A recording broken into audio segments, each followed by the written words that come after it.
we're back for another Freight podcast. I'm co-host Robert Bain. With me, as always, is Whitney Cowell. Whitney, how are you doing? I'm great. I'm excited to be here. The Olympics are happening. Things are good. Yes, and it was a big day for the U.S. Yesterday. Saw the women's rugby team get third on an amazing last-second play. I don't know if you watched that at all, but that was off the chain. I didn't catch the rugby piece, but I saw like the headlines and of course like all the pictures that the photographers capture. And so now I have more things to go back and watch today. Yeah, no, you will enjoy that. It's rugby's still a sport that I'm learning because I find it fascinating, like most different types of football. But the ending was just, as exciting as you could ever ask for. Absolutely awesome. And then we're remiss if we don't mention the women's gymnastics team. Of course, USA Gymnastics is, as always, stellar, coming out on top, and a huge comeback from Simone Biles. So, yeah, that was really fun. My daughter was a gymnast, and so it was fun having a few days of like things we could really talk to her about, and besides our granddaughter, and so that was incredible to watch that and to see Simone Biles and just the amount of power and speed, like it really is. I wish I could see it in person. Yeah, I'm under the impression that gymnasts are as close to superheroes as we will ever get on this planet. Yeah, 100%. And as somebody who did that sport growing up, it's always been my favorite part of the Olympics. So I could fangirl over that for the entirety of this podcast, but I digress. Fair. So I have to ask that, what was your favorite event? When I did it? Yes. The uneven bars. Yes. Yeah. Yes. So that was my daughter's as well. And I think, for her, one of the things that helped was, obviously I trained her in powerlifting as well. So the grip strength, deadlifting, that kind of stuff, was very helpful. And everyone else seemed to be afraid of the bars. And she's like, that's why I want to do them more, because they're all scared. Oh, I loved them. I thought they were fun. I feel like everybody has that does the sport, they have the event that they like and that they're good at, and then the one that they're good at but they don't really like. I was terrified of the balance beam, but I was really good on beam once I got over the fear of certain flips. Yep. But yeah, I would choose uneven bars all day. I tried to go back a couple of years ago and thought I was still an athlete. And what'd you learn? I learned that I've gotten a little bit older. There's a skill degradation that happens over time when you're not doing those things. Yeah, I think a well over 10-year break shouldn't dive right back in, pick up where I left off. Probably not. Anyway, I'm sure we'll have plenty of stories of athletic days past for both of us, since we're both former athletes. So, but let's talk some logistics, some freight and some transportation and some technology. You've been kind of digging into some of these new high-tech warehouses that Walmart is building. Talk about that a little bit, and we're going to expand on a bit. Yeah, so it was about 2 weeks ago. I think it was July, I want to say 15th or 17th, that Walmart opened their second highly automated distribution center, and it was in Lancaster, Texas. So I think it's just right outside of Dallas, and it's a huge distribution center. It's 730,000 square feet. And it's mostly dedicated to perishables. So frozen goods, eggs, dairy, even flowers. And the fact that is one of 5 that they're planning out, which of course this one has come to fruition, to me is insane. That they're all going to be that big, that they're mostly going to be automated, that everything's going to be packaged by department in the warehouse and then taken to its location. So it's a little bit more efficient. It's a little bit easier to put on the shelves. So I've just been following that because I think warehouse automation it's a part of the supply chain that I don't have a lot of experience in, and I find it fascinating. It really is. And the whole concept of it, I got introduced to those high-tech warehouses probably about close to 15 years ago.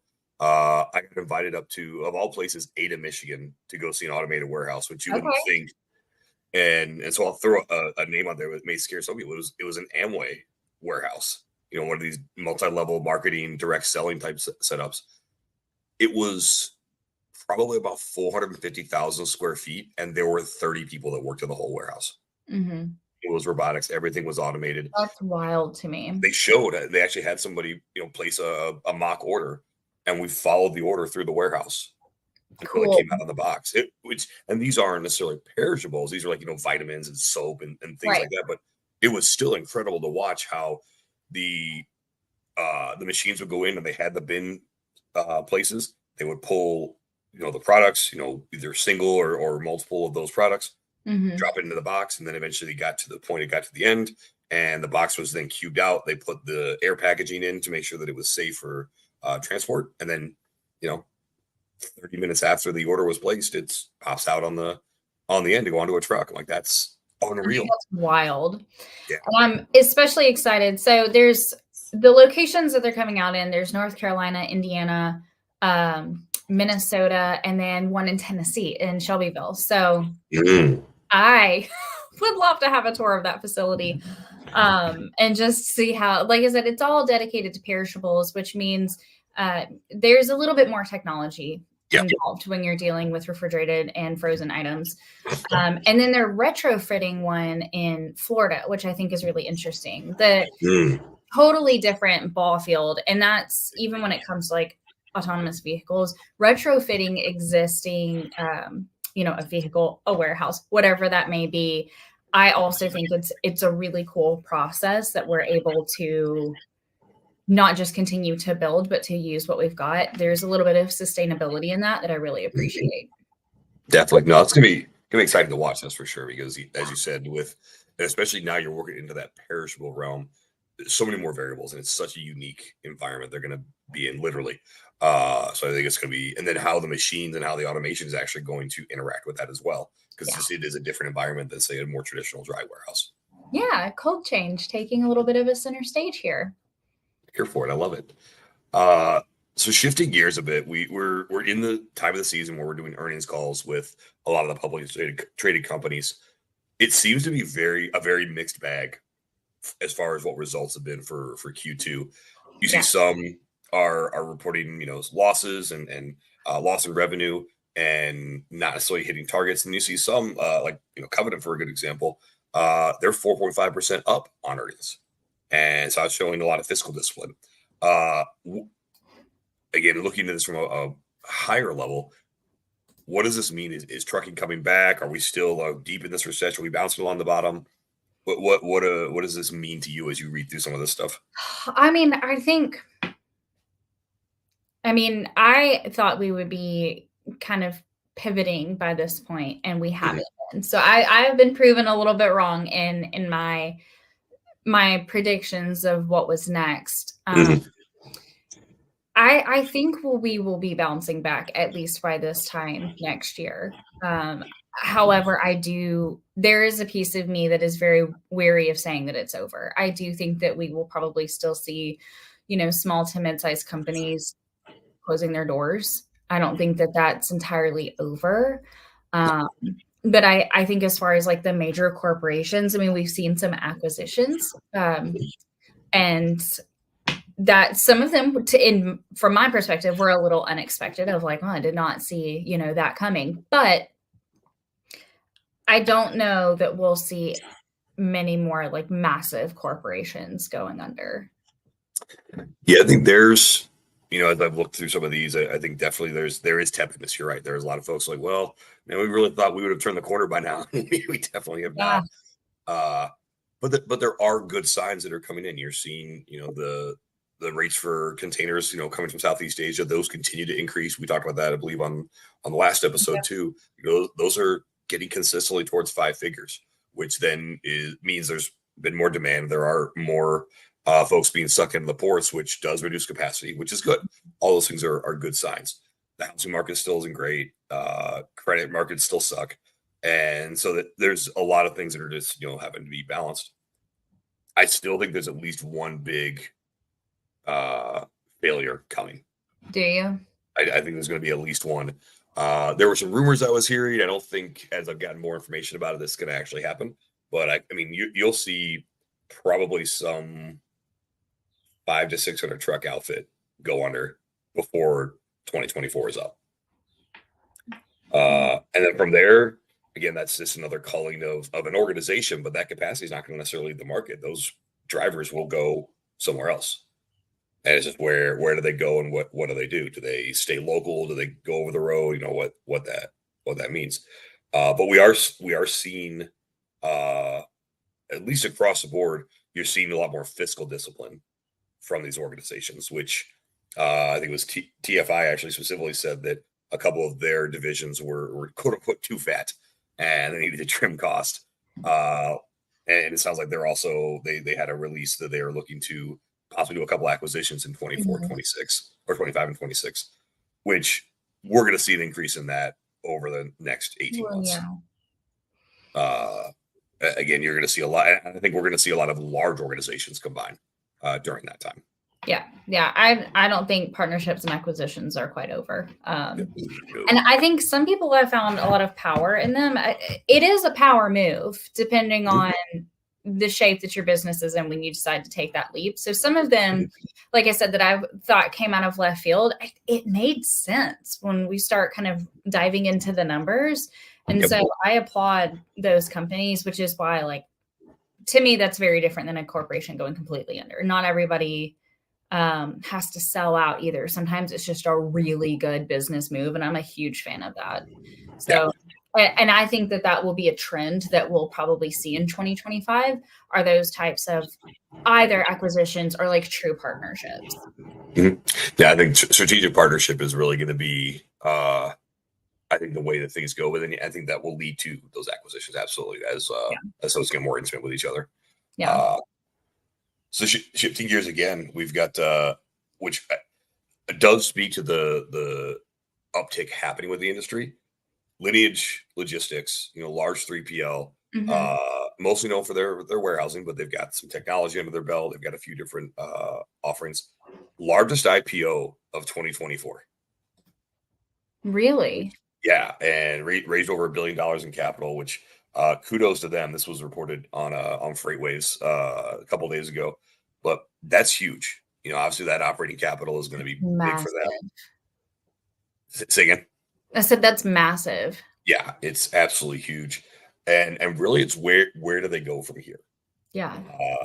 They've got a great foothold in the warehousing space. They've got the trucking piece. There's been talk they open a brokerage. They have the technology to do so with their holding company owning Turvo. So I could see them definitely doing that and really making an XPO type of play. Yeah. I mean, that I don't think would be like a wild, next step for them. Like you said, a brokerage would make sense. I would say even maybe operating as more of like a freight forwarder at that point. Absolutely. And as my friends like to say, pork no los dos, doing both. Yeah, why not? Because again, you have the ability to, you can find the talent pool, and it's definitely, there's an appetite for a one-stop solution. It's been shown time and again, people do have that. So yeah, they're in a great position. Definitely. Well done, Lineage. Yeah, good for you guys, and congrats on the IPO. Moving on to, I think this is a little more broader topic, and disclaimer, not everyone is necessarily going to agree with this having been done. Yeah. But you're seeing the downgrade of marijuana in drug class. And so it's no longer going to be necessarily class 1. So still carries federal implications. You get caught with this. Be very clear about this. You got to look at your state. But it's impacting drivers significantly, because there are drivers that live in states where recreational marijuana is legal, but they still can't partake because of the clearinghouse and the drug testing guidelines. There's incredible ripple effects that are happening with this. We knew that this was coming. Oh, 100%. 100% was once it became recreationally legal in one state, we knew this would have a ripple effect. And now we're starting to see it with the clearinghouse and with the I think, lingering effects of old marijuana and weed thought process. Old marijuana thought process. Yeah, right. It affects the memory. Because if you look way back in the history of the growing of marijuana, the tobacco industry saw it as a major competitor. And at that time, the tobacco industry had a major foothold in U.S. advertising. This was before all the bad smoking advertisements that we see now. Right. It's horrible. It's terrible for you. It is a terrible thing for you.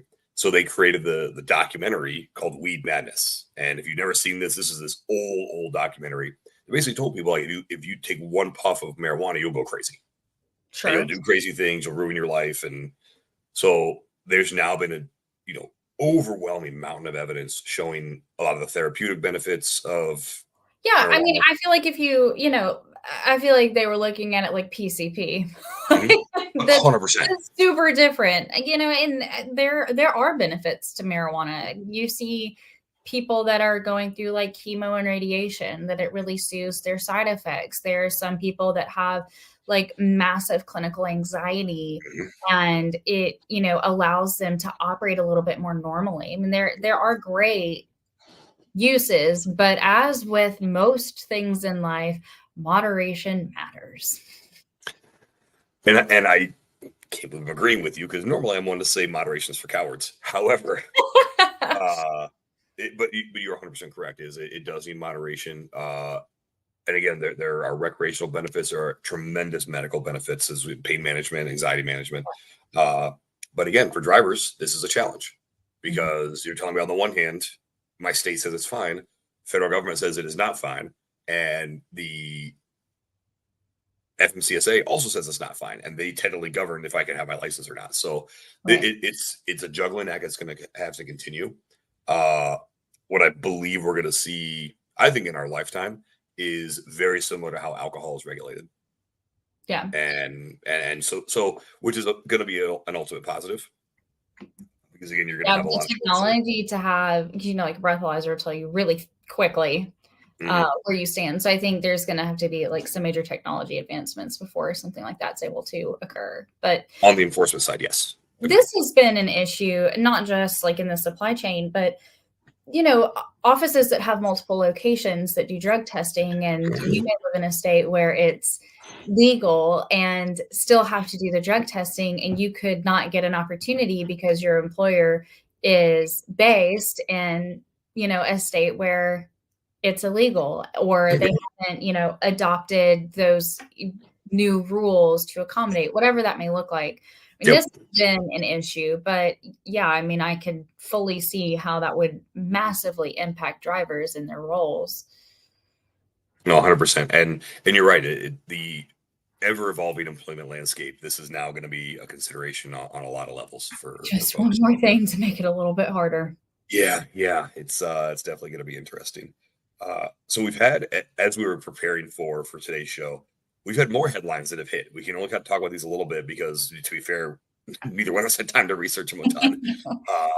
But C.H. Robinson has sold its European division, which is enormous. This is to Sender, which I believe was involved in the Uber Freight European transaction. I still have to confirm all that and report on it. But this is huge as Robinson continues to evolve and really like make sure they can continue their foothold in the logistics space. We talked about this before, that some people believe we're watching them basically bleed out in front of us with how they've lost market share, how their earnings have gone down, and now they've completely divested out of their European division. The focus will be on North America and the largest logistics network out there. I think it's a big win for them, but also think it's a big change for their business. Yeah, that's what I was thinking. The same thing is like, I mean, again, sometimes it's just a power move to do something like that. And I love the intentionality and the focus that they're pivoting to. I think that they will come out so much stronger. Not that they were struggling, but just so much stronger in the services that they're able to offer from this move. I mean, I agree. It's going to be a good fit for them. And again, focusing on North America, and they've already made the investments in technology and the commitments to over $1 billion in technology over 5 years, and so and they've deployed their AI quoting system. So I'm excited to see how they continue to move forward and kind of navigate all this. And then as the rebound happens, what happens with them? Yeah, and I'm also kind of excited to like continue following the story, for Cinder and what that does for the European market. I think that was a big win for them as well. Like I think that everybody, this, like we were talking about earlier, this is one of those decisions that just makes a lot of sense. And so I do plan to follow the Cinder side of the story as well. But I will as well. And to be fair, like I typically don't dive into European logistics very much. I haven't taken the time to. This may be the prompting that I'm going to start following it more and understanding that landscape, because that is very different. Because as you move across borders, it's not states like it is here, or even provinces as in Canada. It's entire countries you're moving across. Right. Yeah. So it's very, very different. Kind of last thing we'll hit on, and then we'll kind of wrap up today with a quick show. STG made the announcement that all of their Port of New Jersey owner-operators will no longer be attached to their MC as of November 27th, 2024. This came out early this morning. Stephen Oatley reported this on X. There are a few folks jumping in the comments saying, hey, like, they're not being fired. This is just a change in operating model. It is a big change in operating model. But all these independent owner-operators will now have to have their own MC. And this all stems from AB5. And what a freaking headache. Yeah, like what a nightmare and again, I know this was always aimed at gig workers and your Uber drivers, your Uber Eats, right, and the ripple effects of this have been tremendous and very challenging.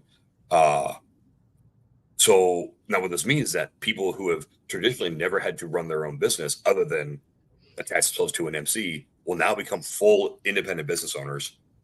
This is a massive shakeup in that area. I could not imagine being put in that situation and being left. I mean, I am thinking of it from what are the odds that they're being given the resources that they need to do this efficiently and effectively? I agree. I don't think those things are being necessarily offered right away. I think it's going to be a bit of, hey, like, we're giving you time to figure this out. You have to figure it out on your own. I think there's great people that can help. There's good resources that can help small carriers. Shameless plug, Adam Wingfield, good friend of mine. I think he's one of the best out there for that. That is his focus, is on the small carriers and how they become profitable and run their business. I also think there's going to be some predatory folks out there that are going to say, yep, I can help you. And they're going to take their money and run. And make sure if you're watching this and you're part of that group that's affected, or any group that's affected by these types of business changes, get very reputable people to help you if you're going to seek that out. And to be fair, like, if you've never run a business, you do need the help. Yeah. I mean, I'm wondering how many people might be walking away and finding just a totally different path of like, that's not worth it. This is not what I signed up for. I am not interested in, taking this on and having this type of responsibility. And I hate to see people exit an industry because they've been backed into a corner. I really hate that. The other option is they become employees, and which I believe is kind of the push here, so that it's a little easier to work with the rule.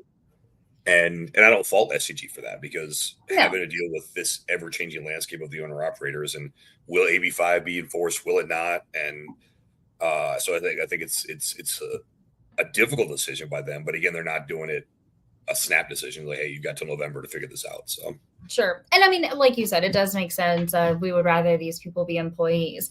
But for some people, if that's what they wanted, that's what they would have done. Yeah, exactly. So I am remiss if I don't talk about that LinkedIn has been wild over the last couple of weeks. Yeah, it has. and let me be very clear. It is not just a couple posts that people really have made a big deal. You've got co-founders that are going after their competitors, like, by name. I don't know what is in the water, but it feels like I would see these really, I want to say passive aggressive, but they were just aggressive No, exactly. posts. And I was like, where is this coming from? Who are we talking about? Sometimes I knew, sometimes I don't know. I mean, you had some straight up like I'm gonna poke the bear energy type of posts out there. Like again, naming names, naming organizations, and like what, like you're right. What is in the water right now? Or did your state just become recreationally legal and we're just going off the rails today? Yeah, it kind of felt like, so I think it was like mid last week is when I logged on and I saw the first post where I was like, that's not the purpose of LinkedIn. And it felt like I was reading Lord of the Flies again. Yeah. Yeah. For about 2 weeks now, it has felt like it's felt like Facebook in September of 2020. Which is such a change because normally the people in my network, and I guess people in my network are engaging, and that's how I'm finding some of these like new posts. But I feel like I saw some people that I don't know like what's wrong with certain people, but saying like it's toxic positivity, like everybody is too encouraging and too this and too that on LinkedIn. And I swear that was earlier this year. Yep. And I think it is just a mix of like, it's an election year and we are coming up on election season. So, you know, a lot of like local has already started. And I feel like people just kind of lose their minds a little bit. And sometimes it's just really unintentional. And, you know, it's like end of summer, school is starting up. I don't know what it is. I'm just thinking of all the things where it's like, I'm not sure what's going on in your life. Yeah. We had an assassination attempt on one candidate. We had another candidate bow out of the race. So you have all those things going on. You're right. Like people did lose their minds. People are unhinged right now. 100%. 100% unhinged. I will stay on my hinges though. I'm gonna, and I do want to throw it out there too, like the whole toxic whatever. Toxic may be like my least favorite word in English language right now. Because not everything is toxic. Not everything like toxic positivity. Yes, it's too positive. Shut up. Yeah, that's how I felt. I posted something really positive that day. Yeah, exactly. Exactly. Good vibes only. So we're coming up on the end here. Anything you're excited about over the rest of the summer? I know again we got the Olympics going on. As you said, we got school starting here soon. Anything you're excited about the rest of the summer? I mean, as far as like really big things out in the world, I'm hesitant to be very excited about a lot. I'm curious about a lot, but you know, personally speaking, gearing up for like a family trip and, you know, just kind of enjoying it. The end of summer and beginning of fall are some of my favorite times. I don't like super hot weather, but I love that right now it's, you know, spooky season starting soon. And that's always a signal that, you know, Q4 is coming up.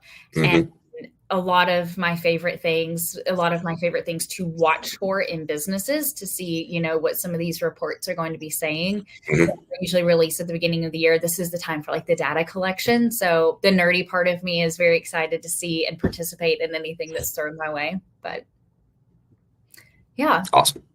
Variety of things. I know. Yeah, definitely.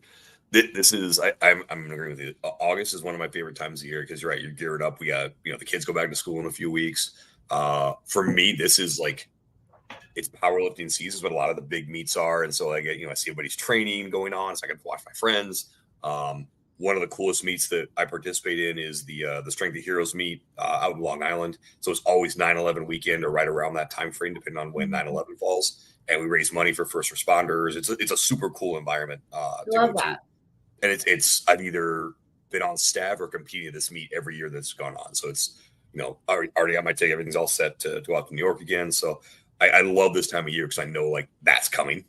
Yeah. And then from a business perspective, yeah, you've got Q4, you have the craziness that is always the fourth quarter when it comes to freight. And then you got the holidays. And really like this next few months is going to feel like it goes by like that. Yeah. Yeah. And like you said, a lot of my favorite things happen in the fall. So the Nashville Spartan race, if anybody wants to join me, I do that every year for my birthday. There you go. And that's, I think, a really big one as well that I forgot to mention, but it's a good time. Yeah. So I've not done a Spartan. I had done a Tough Mudder. Never again. Those are super different. Kudos to all y'all that like doing this. Hard pass. I will never do that again. It's they're different. You don't get like electrocuted at Spartan races. Yeah, definitely got electrocuted. There's a book that I read. It's called Off Course, and it was the background and creation of both organizations and the rivalry that they held, and then the lawsuits that were involved a little bit later on. But yeah, we're big fans. My husband is a longtime Spartan participant, has done, about a dozen races at this, by this stage in life. So yeah, it's a good little family tradition for us. Yeah, no, it's awesome. You gotta love it. Well, cool. Well, it's been another great episode, another Freight podcast, and we will see you all next time. Bye.